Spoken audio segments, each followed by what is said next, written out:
সুন্নি আলেম কি আমি? না, আমাকে আপনি সুন্নি বলিয়েন না, আমি তো প্যারামিটার দিয়ে দিয়েছি। প্যারামিটার কি? হায় হায়, চোখের পানি নিয়ে মোহাব্বত নিয়ে যেই ব্যক্তি আমার নবীর ফজিলত বর্ণনা করবে সেই ব্যক্তিকে সুন্নি বলে। আর যেই ব্যক্তি ফজিলতকে বিশ্বাস করবে, শুধু আমার নবী আমাদের মতো আমাদের মতো আমাদের মতো বলবে, তাদেরকে আমরা বলবো খারেজি। কি বলবো?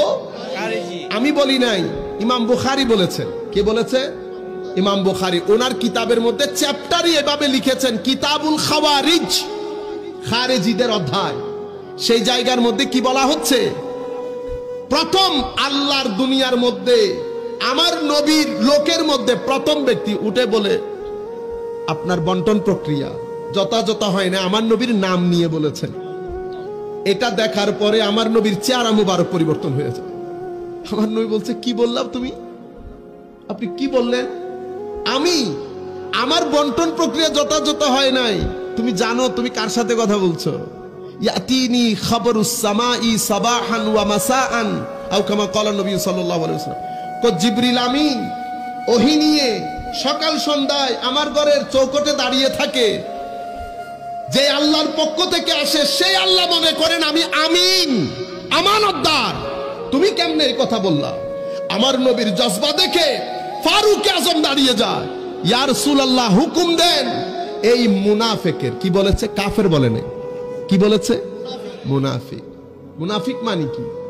মুনাফিক শব্দটা নাফাক থেকে, নাফাক, নুন ফা কফ, নাফাক। নাফাক মানে টানেল। টানেলে এক দিয়ে ঢুকে আর দিকে বেরোন না। মুনাফিকের চরিত্র এদিক দিয়ে ঢুকে এদিক দিয়ে বেরোয়, আবার এদিক দিয়ে ঢুকে এদিক দিয়ে বেরোয়, ফ্লেক্সিবল থাকে, যখন যেখানে যেমন। আপনারা বুঝতে পেরেছেন? আবার নফক মানি ওই ইঁদুরের গর্ত আছে না, এদিক দিয়ে এদিক দিয়ে বেরোয়, ওইটা নফক। এটার মুখ কয়টা? দুইটা। মুখ কয়টা? দুইটা। কাফের বলে নাই, মুনাফিক বলেছে। তাইলে উনি মুনাফিক কিভাবে বলল? তাইলে আমরা এই হাদিসের আলোকে ফারুক আজমের কথার ভিত্তিতে আমরা বলতে পারি মুনাফিক তাকে বলে যার ভিতরে আমার নবীর আদব নাই। কারণ ফারুক আজম যদি আগ থেকে জানতেন এই ব্যক্তি মুনাফিক, তো ফারুক আজম তো অনেক আগে কতল করে দিতেন।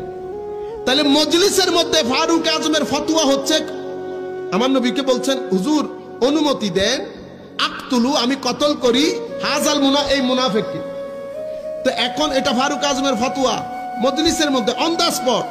তাহলে মুনাফিক কিভাবে বললেন? এখানেও লেখা নাই, মুনাফিকি করার কোনো প্রুফও নাই। তো কোন প্রুফ, কোন দলিলের ভিত্তিতে ফারুক আজম ওই ব্যক্তিকে মুনাফিক বললেন? শুধু শানের রিসালাতে বিয়াদবির কারণে। তাহলে বোঝা যাচ্ছে আল্লাহর রাসূলের শানে বিয়াদবি করা হচ্ছে আকীদার নেফাকত। তাহলে মুনাফিকি কয় ধরনের? কম মুনাফিকি দুই ধরনের। একটা হচ্ছে আকীদার নেফাকত বা মুনাফিকি, আর একটা হচ্ছে আমলের মুনাফিক। আকীদার মুনাফিক কে? আকীদার মুনাফিক হচ্ছে যেই ব্যক্তি শানে রিসালাতে বিয়াদবি করে। আমি যখন বলবো আপনি কোন ব্যক্তি রাসূল পাক সাল্লাল্লাহু আলাইহি ওয়াসাল্লামকে মহব্বত করেন, মনে রাখবেন মহব্বতে রাসূল তিনটা জায়গার মহব্বতকে ফরজ করে দেয়। মহব্বতে আলে বাইত, মহব্বতে সাহাবা, নিসবতে আউলিয়া। যেই ব্যক্তি আমার নবীকে মহব্বত করবে সে অবশ্যই আমার নবীর সাহাবী এবং আলে বাইতকে মহব্বত করবে। যে ব্যক্তি আমার নবীর মহব্বতের ঢাল নিয়ে সাহাবায়ে কেরামের শানে বিয়াদবি করবে তাদেরকে আমরা শিয়া বলবো। যেই ব্যক্তি আমার মহব্বত নবীর মহব্বতের ঢাল নিয়ে আলে বাইতের রাসূলের সাথে বিয়াদবি করবে তাদেরকে আমরা খারেজি বলবো।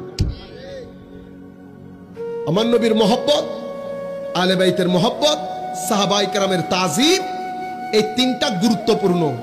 এই তিনটার মধ্যে কোন একটার হেরফের হইলে আর ঈমান থাকে না।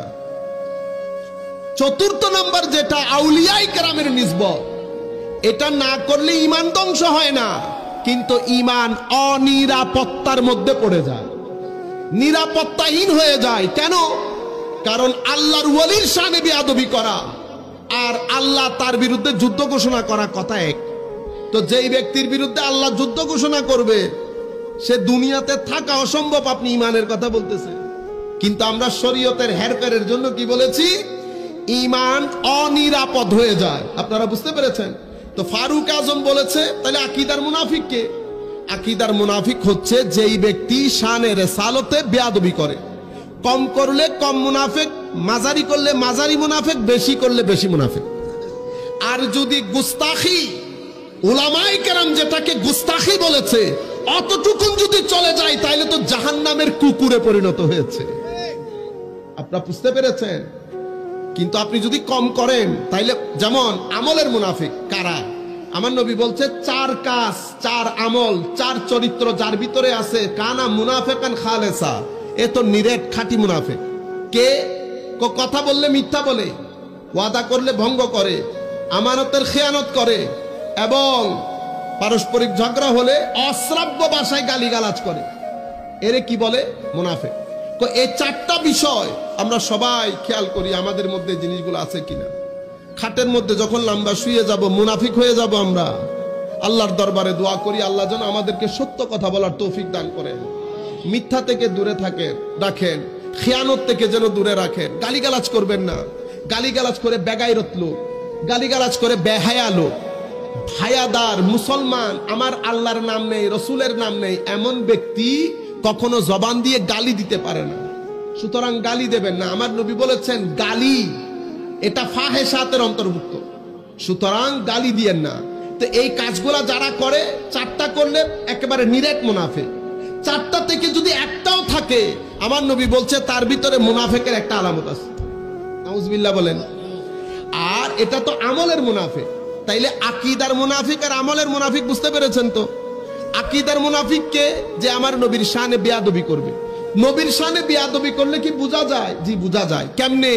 আপনার কথাগুলো, আপনার বক্তব্যে যদি আপনি এমন কিছু বলেন যেটার মাধ্যমে এক ব্যক্তি বুঝতে পারবে, অথবা যার মনে আপনার কথা শুনে এই ধারণা বদ্ধমূল হবে যে নবী আমার মতো। আপনারা বুঝতে পেরেছেন? মানে নবীকে ছোটখাটো, সাধারণ, স্বাভাবিক এই ধরনের মনে হলে বুঝতে পারবেন কি এই মাহফিল বসার মতো না। সুতরাং মাহফিলের মধ্যে ঠিক বেঠিক বলার ক্ষেত্রেও সাবধানতা অবলম্বন করবেন। আমি